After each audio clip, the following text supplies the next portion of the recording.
like a Hellcat.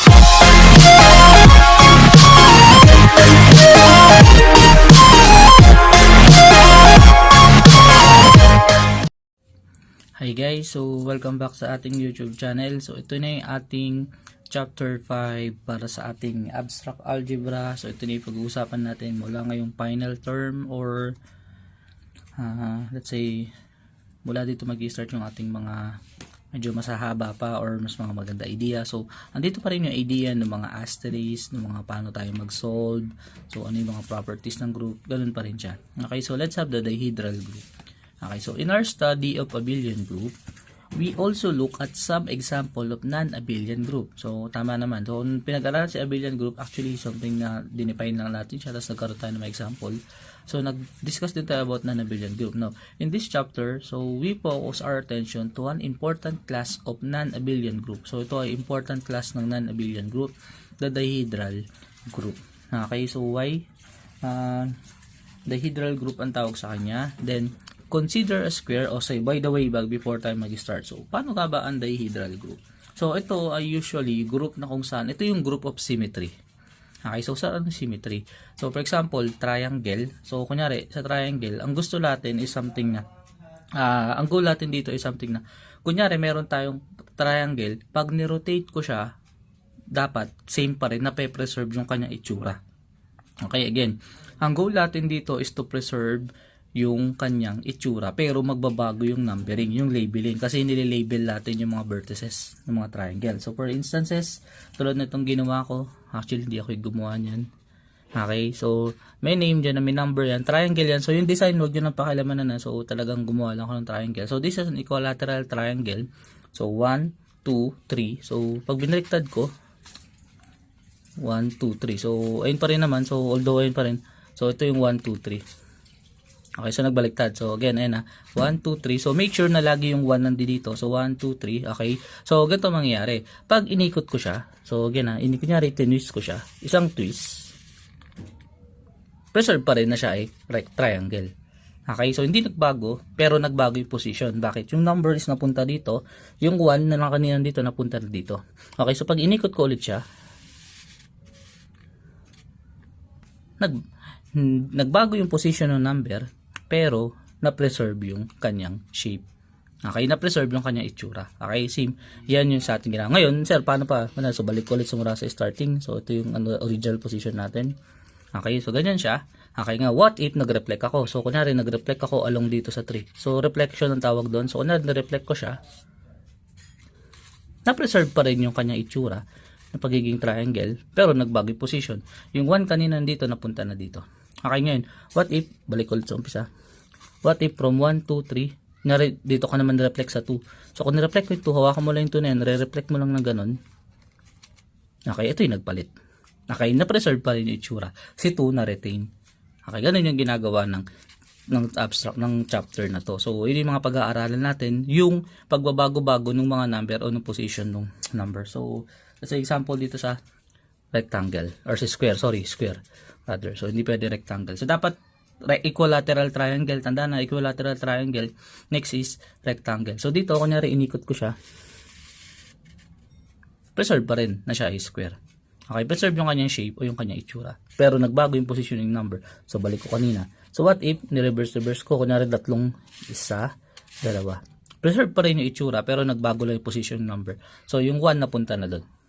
Okay, so, another thing, sir, what if nag-reflection ka dito. So, hindi ka pwede So, pwede ka mag-reflect dito along diagonal or main diagonal yung ganito. So, pag nag-reflect ka main diagonal, balik pa rin siya. So, balik ko lang. Okay, so pag nag-reflect ako side by side, kunyari, vertical, square pa rin siya. Okay, pag horizontal yata yun. So, pag horizontal something, ganyan. Preserve pa rin. Okay, nagbabago-bago yung positioning ng number. Okay, so tandaan yan. Okay, so now, syempre, gagawa rin kayo ng mga ganito. Pentagon, so dapat pantay yan. So make sure kada ikot. So ito yung magiging medyo problema nyo sa paggawa ng mga figure nyo. So make sure na kada ikot is something na preserve pa rin yung kanyang itsura. Okay, so magkakaroon ako ng paano yung gagawin yan. Okay, lalagyan ko kayo ng parang direction kung paano gagawin. Okay, so now, let us consider, para mapunta na tayo sa topic natin. So consider square S. Okay, so yung square S agad yung example ni sir. Consider a square S. Okay, so may square S tayo. So labeled as 1, 2, 3, 4. So again, ito lagi yung position ko. So 1, 2, 3, 4. So paano mo nalaman na apat? Siyempre, apat yung vertex ng square eh. Okay, note na ang dihedral group ay focus mula sa triangle pataas. So wala tayong dihedral group na 2. Okay, so wala naman shape. Okay, so shape kasi yung gusto natin dito. Okay, so now we consider the different motions on the square which preserve its appearance. Again, yun nga, which preserve its appearance. Pero nagbabago yung itsura. Okay, so the distinct motion possible are the following. Okay, so by the way, we start with this square. Okay, so this is what we call the no motion. Okay, so for the beginning, for the start, we have the no motion. So that is rho 0. Again, this is, basa dito is rho. Greek letter siya. So rho 0. Rho sub 0 or rho 0, pwede na. So, yung una is from dito. Okay, so lagyan ko lang dito ng number. Sa labas ko lalagay number 1, 2, 3, 4. Okay, so kung in-apply ko yung ating rho 0, okay, so apply ko rho 0 o yung no motion. Okay, so yung rho 0 pag in-apply, since no motion, siya ay nape-preserve pa rin sa ganyan. Yan ang itsura. So, this is 1, 2, 3, 4. Okay? So, yun yung drawing. So, try natin dito. Okay? Okay? So, ganun. So, again, rho 0, something na ganyan. No motion. Okay? Next is, syempre, yan yung true drawing. Okay? Yan yung itsura. Si rho 0 is no motion, just no motion. Pinari apply mo rho 0, no motion yung gagawin. Okay, so meron akong tatawagin na two-line notation. This is the two-line notation. Two-line notation. Okay, so this is rho 0. Okay, rho 0 is something na since naka-square tayo, ang gagamitin natin is 1, 2, 3, 4. So lalagay mo yung 1, 2, 3, 4 sa taas. This is 1, 2, 3, 4. Okay? Now, pansinin mo saan nanggaling. Nung in-apply ko si rho 0, ano nangyari? Sir, no motion. Hindi po gumalaw. Okay? So, meaning, ano nangyari? Saan napunta si 1? Yung 1 goes to 1, 2 goes to 2, 3 goes to 3, 4 goes to 4. So, meaning, di ba? 1 goes to 1, hindi nagbago. Kumbaga, hindi lumipat yung position nyo. 1 goes to 1, 2 goes to 2, 3 goes to 3, 4 goes to 4. So, meaning, ito yung ating no motion. Sa two-line notation, that is 1, 2, 3, 4. Basa dyan, 1 goes to 1, 2 goes to 2, 3 goes to 3, 4 goes to 4. Okay, ganun yung ginagawa ng no motion. Okay, that is rho 0. So, next is, punta tayo kay rho 1. Okay, so again, write ko lang ulit si no motion. So, lagi ka mag-i-start dito. So, 1, 2, 3, 4. Then, lagay ko rin dito yung rho 0. Rho 1, sorry. Rho 1 is equal sa 1, 2, 3, 4. So, baka magtaka, sir, lagi po bang 4? Eh, what if triangle lang? So, 1, 2, 3. What if pentagon? 1, 2, 3, 4, 5. Okay, so ganun yung gagawin. So, now, let's move on dito sa next. So, this next rotation is, or next natin na motion is rho 1. So, rho 1 is rotation by 90 degrees. So, sir, paano mo laman rotation by 90 degrees? Rotation by 180. Again, hindi lagi rotation by 90 degrees yan, ha? So, sa triangle, iba yung rotation. So, sasabihin ko sa inyo, yung angle of rotation, probably sa mga pangatlong video natin dito, malalaman nyo, paano nalaman kung ano yung unang rotation? Depende sa value ng n. Okay, so n natin dito is 4 kasi square yung pinag-uusapan. Okay, so what is rotation by 90 degrees? Meaning isang galaw. Okay, so, pansinin nyo, from that position, so nakita nyo, no, 1, 2, 3, 4, ikot ko lang ng isa. So, ano nangyari? So, sir, nagbago po. So, lista ko lang, ha. So, that is 4, 1, 2, 3. So, ano nangyari? 4, 1, 2, 3. So, gawa tayo ng bagong square dito. 4, 1, 2, 3. So, yung bago ng position niya is something now. 4, 1, 2, 3. So, now, paano natin babasahin? 1 goes to 4. So, lagay ko doon. 1 goes to 4. 2 goes to 1. 3 goes to 2. 4 goes to 3. Okay, so that is rho 1. Okay, yan yung element. So, again, ito yung two-line notation. Ito yung kanyang itsura. So, that is rho 1. Next is rho 2. So, medyo bilisan natin sa rho 2. So, lagay ko na agad yung drawing. So, this is 1, 2, 3, 4. Move natin dito. So, gagawa na ako ng drawing. Okay. So, this is row 2. So, 1, 2, 3, 4. Okay. So, now, what is row 2? Rotation by 90 degrees. So, since double yung 90, so 180 degrees. So, double yung 90. So, meaning, from this position, okay, isang ikot, that is 90 degree. Okay, isang ikot pa yan. Plus isa pang ikot, that is 180 degrees. So, ano napansin nyo? That is 3, 4, 1, 2. Ayun na yung position. Again, 3, 4, 1, 2. So, this is 3, 4, 1, 2. 3, 4, 1, 2. So, 1 goes to 3. So, papansin nyo, 1 goes to 3. 2 goes to 4. 3 goes to 1. 4 goes to 2. Okay, so that is row 2. Okay, so next is rotation by 270 degrees. So this is row 3. So di ko na na-alternate yung kulay, sorry. So this is 1, 2, 3, 4. So pag ganyang rotation, this is something na. So since napansin mo, atong rotation na. Okay, so ano mangyari? So rotation by 270 objects is tatlong rotation yan. So una, no? 1, 90 na yan. 180. Then, 270. So, nangyari, that is 2, 3, 4, 1. Okay, so write ko lang yung 2, 3, 4, 1. So, this is 2, 3, 4, 1. So, pag nilagay natin sa kanyang 2-line notation, this is row 3. Equivalent to. So, 1 goes, 1, 2, 3, 4. So, that is 1 goes to 2. 2 goes to 3. 3 goes to 4. 3 goes to 4 and 4 goes to 1. Okay, so ayun yung nangyari. So kung masin mo, sir, bakit wala pong apat na rotate? Kasi ganito mangyayari. Imagine nyo ha, pag dinagdagan ko pa, tingnan nyo, 1, 2, 3. Since rotation yung pinag-uusapan, ang isang complete rotation is 360 degrees. Okay, so pag dinagdagan ko pa ng 90 degrees, 270, that is 360. Meaning, babalik tayo sa dating motion. So, for example, 90, rotate by 90, rotate by 180 degrees, rotation by 270 degrees, plus another 90 degrees, balik sa dati, balik sa row 0. Okay, so yun yung ginagawa ng subject or ng topic na to. Okay, so that is rotation. Again, iba pa yung susunod natin.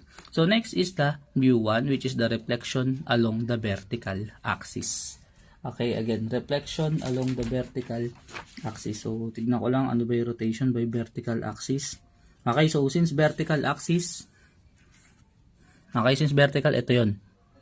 Okay, flip natin pa kabila. Yun yung mangyari. So, sort lang natin dito. So, this is mu 1. So, if this is 1, 2, 3, 4. 1, 2, 3, 4. So, lagyan ko dito ng parang galaw. So, dyan natin ipiflip sa gitna. So, ito 1, 2, 3, 4. Flip lang natin. Okay, so that's 2, 1, 3, 4. So, nagpalit sila ng position. Okay, so this is just good as nagpalit. So, ito na yung 2, 1, 4, 3. So, this is mu 1. So, pag nilagay sa 2-line notation, 1, 2, 3, 4. So, 1 goes to 2, 2 goes to 1, 3 goes to 4, and 4 goes to 3. Okay, so yan naman si reflection along vertical axis. So, next is reflection along horizontal axis. So, meaning dito. So, flip natin pa ganun. Okay, so ganun yung magiging position niya. So, pasensya na, medyo matagal yung pag ano dito. Kasi kailangan ko talaga explain sa inyo further to. So, this is 1, 2, 3, 4. So, dito yung flip natin. Okay, so this is pag nag-flip mangyari, so flip ko lang ulit ha. So, pagka-flip natin ng vertical, so that's 4, 3, 2, 1. So, that's 4, 3, 2, 1. So, this is 4, 3, 2, 1. So, this is mu 2. So, mu 2 is simply 1, 2, 3, 4. Okay, so this is simply ano ba gagawin natin dyan? So 1 goes to 4, 2 goes to 3, 3 goes to 2, 4 goes to 1. Okay, so ayan yung kanyang position. So kung napansin mo, tignan mo ha, wala pang naulit. So si row 1, okay, so dating dito si row 1 yung no motion, o yung row 0 is something parang identity. Okay, so mamaya bakit? So paano mo nasabing identity? Kunyari, kapag nag-combine ko, kunyari row 1, row 0. Sabi, pag row 1, row 0, apply ko si rotation by 90 degrees, then apply no motion. Anong nangyari? Bumalik lang siya sa dati. So rotation 90 degrees lang. Okay, so yun lang. So, yun yung ibig sabihin. Parang siya yung identity element dito, actually. So, ito yung parang E. Dito. Although, mamaya ko pa papakita yung group na yan. Okay, so next is delta or sig. Tama, delta 1. So, alam ko sig delta or sigma yan. So, alam ko delta talaga. So, delta 1. So, delta 1 is reflection along the main diagonal. So, ito naman yung next natin. No? So, paano naman sa main diagonal? Okay, so kung napapansin nyo, main diagonal natin lagi, syempre, is ito, itong part na to. Okay, kahit naman sa matrix. So, this is 1, 2, 3, 4. Araw dito. So, syempre, dahil yan yung reflection. Again, reflection, so meaning piniflip. So, since main diagonal, so, lagay natin, no? So, ito yung 1. Main diagonal is itong side na to. Okay, flip natin yan. Okay, so, na-retain yung position ni 2 and 4, pero nagpalit si 3 and 1. Okay, so that is 3, 2, 1, 4. Okay, so 3, 2, 1, 4. So this is 3, 2, 1, 4. So this is delta 1, which is equal sa 1 goes to 3, 2 goes to 2, 3 goes to 1, and 4 goes to 4. Okay, so napansin mo, wala pa rin talagang nauulit dyan. Next is row 2. Or delta 2, sorry, delta 2, row 2. So, delta 2 is simply reflection along the other diagonal. So, along the other diagonal. So, this is 1, 2, 3, 4. Ito yung other diagonal. Okay, so this is simply equal sa, so, check ulit natin. So, kailangan ko kasi talaga pakita. So, 1, 2, 3. So, ito yung other diagonal. Flip. Okay, so that is 1, 4, 3, 2. 1, 4, 3, 2. Again, so this is 1, 4, 3, 2. So, yung nagpalit yung dalawa. So, this is delta 2. So, 1 goes to 1. 2 goes to 4. 3 goes to 3. 4 goes to 2. Okay? So, yan yung mga element ni D4. Okay? So, yung element ni D4 natin, o yan yung mga rotation, o yung ating mga possible distinct motion. Okay, so may apat tayong, okay, so tandaan mo to sa DN, so nakalimutan ko na explain ka eh. Okay, so dihedral group, ito ay D sub n, denoted by D sub n. Okay, so note na ilan yung atin dito, ilan yung motion natin dito, para malaman natin kung ilan yung motion dito. Ito ay just equal, para malaman mo kung ilan yung element. Yung element ng DN, so this is DN, this is just equal sa 2n.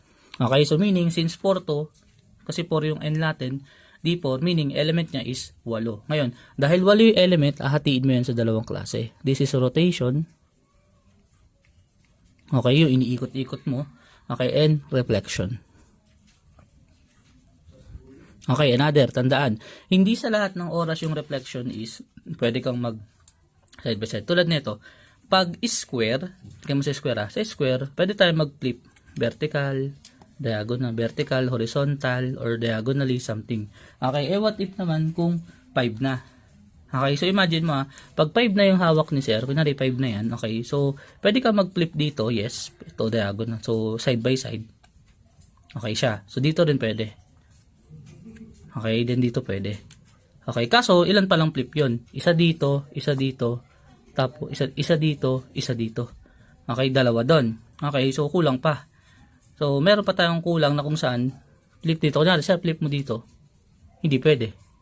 Okay? So, isa pang another way para malaman mo yung flip niyan. Tulad niyan. Is, kunyari, reflection along 4. So, kunyari, yung altitude na yan. So, galaw ko siya ganun. Nape-preserve. Okay? So, ito, 2. Wala dito. Galaw ko siya dun. Nape-preserve.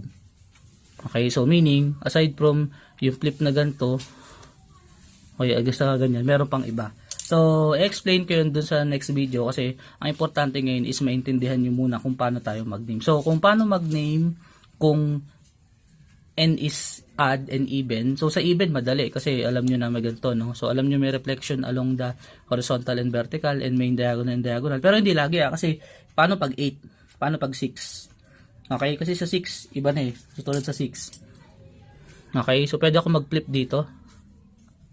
Okay, dito pwede rin ako mag-flip. Okay, dito pwede rin ako mag-flip.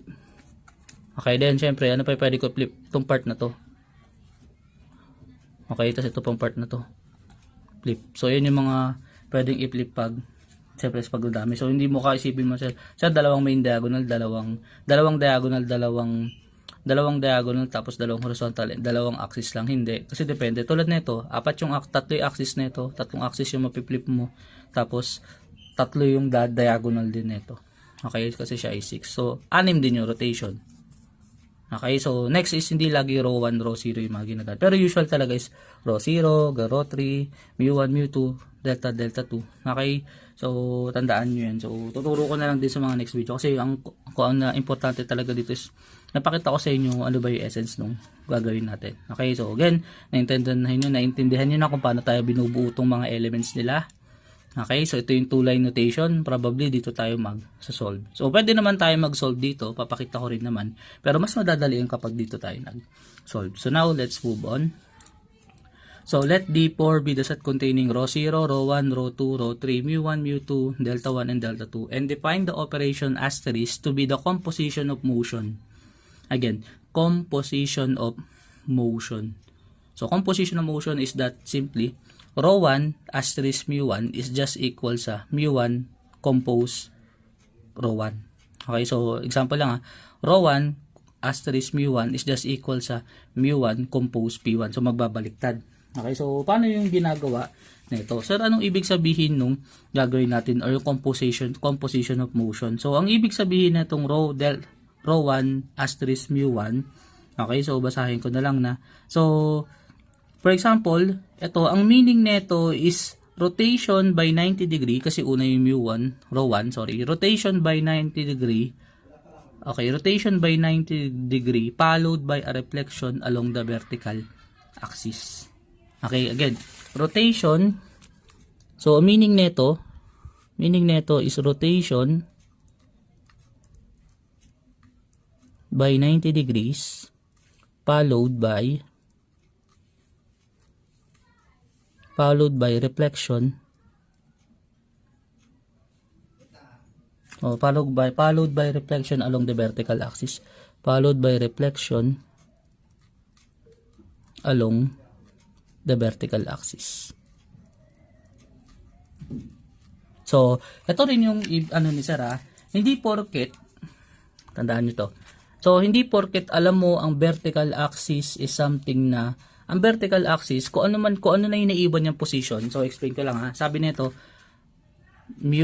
row 1 asterisk mu1, row 1 asterisk mu1 is rotation by 90 degrees. So, rotate ko by 90 degree. Okay, then followed by reflecting along the vertical axis. So, ano yung vertical axis natin? Explain ko. Vertical axis ito. So, ganun. Okay, so ano napansin mo sagot? Ang result, sir, ulit ko lang balikan natin sa umpisa. So, make sure din sana bago tayo mag-start, bago mo panoorin din yung video, sana meron kang mga ganito ng figure para mapadali. Kasi at least mas naiintindihan mo. So, again, ulit ko. 1, 2, 3, 4. So, sabi, rotation by 90 degree, isang ikot.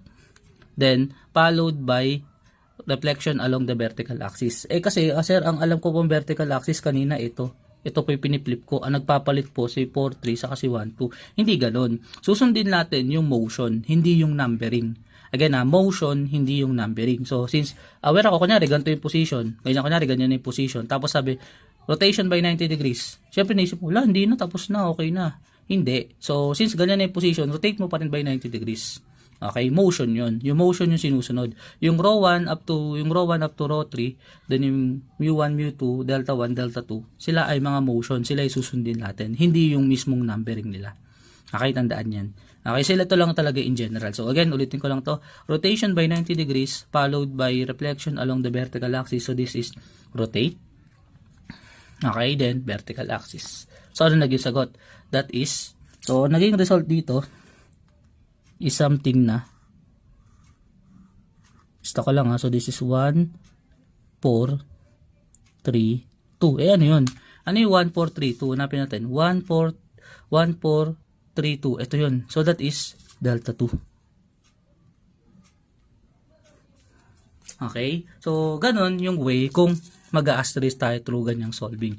Ngayon, ano naman yung other way para ma-solve natin yan? For example, since delta 1 and rho 1 yan, okay, so delta 1 mu, rho 1 mu 1, so that is rho 1 mu 1, so lagay ko lang, no, rho 1 mu 1, so alam naman natin na asterisk yan, so this is just equal sa, lista ko na to ha, so rho 1, lista mo yung rho 1, ano yung rho 1? 1 goes to 4, 2 goes to 1, so 1 goes to 4, 2 goes to 1, 3 goes to 2, 4 goes to 2, okay, then yung mu 1, lista ko yung mu 1, this is 1 goes to 2, 2 goes to 1, 3 goes to 4, 4 goes to 3. Okay, so paano ang gagawin natin dito? So, check natin yung naging sagot ha. Which means rotation by 90 degrees followed by a reflection along vertical axis. So, ulitin ko lang, tama ba yung naging sagot natin? Rotation by 90 degrees followed by reflection.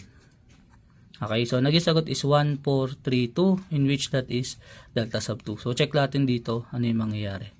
Okay, so in terms of notation, ano ba notation nito? This is just 1 goes to 1, 2 goes to 4, 3 goes to 3, 4 goes to 2.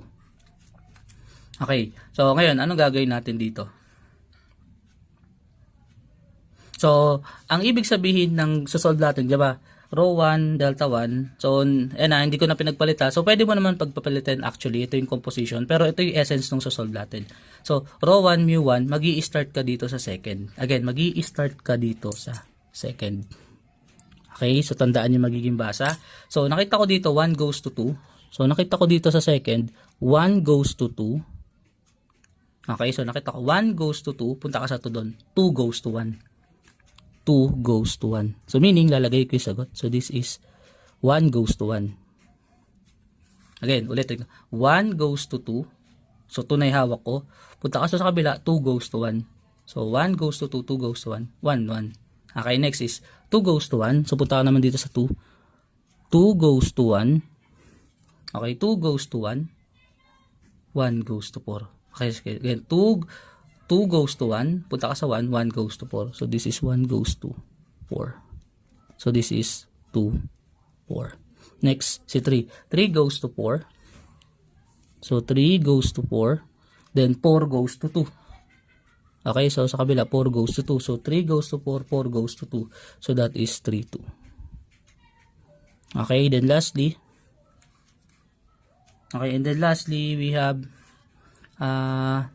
4 goes to 3, 4 goes to 3, and 3 goes to 2. 4 goes to 3, baliktad ako, no? 3 goes to 4, 4 goes to 2. So, tama lang naman ako, 3, 2. So, next, 4 goes to 3, 3 goes to 2. Okay, nagkabaliktad ako. 4, 1, 2, 2 nalagay ko. Ano ba yun? 4, 1, 2, 3. Ayun, nagkamali si sir. 4, 1, 2, 3. So, ulitin natin. 3 goes to 4. 3 goes to 4. 4 goes to 3. Okay, ulit. 3 goes to 4. 4 goes to 3. So, ito ay 3. Okay, tama na. So, next is 4 goes to 3. 3 goes to 2. Okay, so ito ay 3. Okay, so this is 4. 4 goes to 2. Okay, so again, okay ka naman di maglista nito basta nasusundan mo yung sinasabi ko. Okay, ulit ka lang. 1 goes to 2, 2 goes to 1, 1, 2.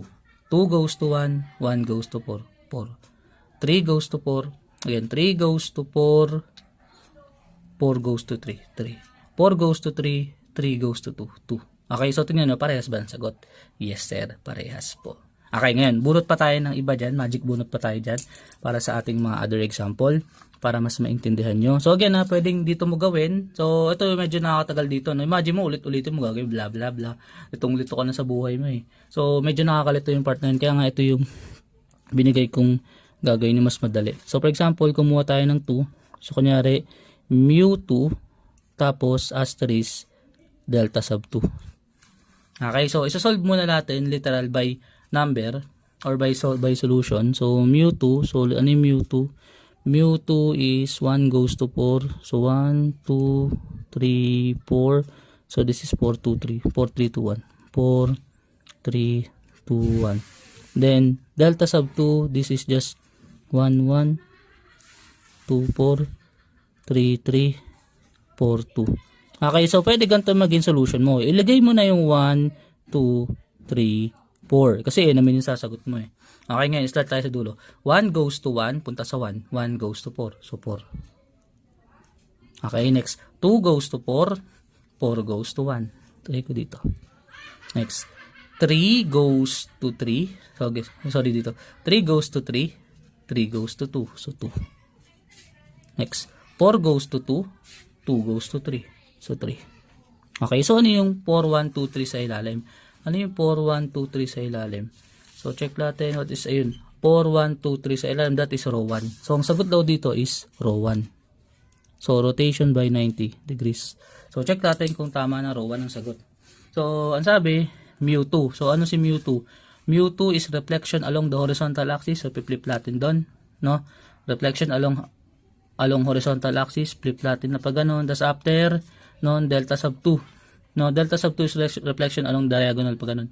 So again, reflection along the vertical horizontal axis, flip. Then other diagonal, flip natin to. Pag ganun. Okay, so ano nagisagot? 4, 1, 2, 3. So ano yung 4, 1, 2, 3? 4, 1, 2, 3. Hanapin natin yung 4, 1, 2, 3. Ito bang row 1? Ay no, 4, 1, 2, 3.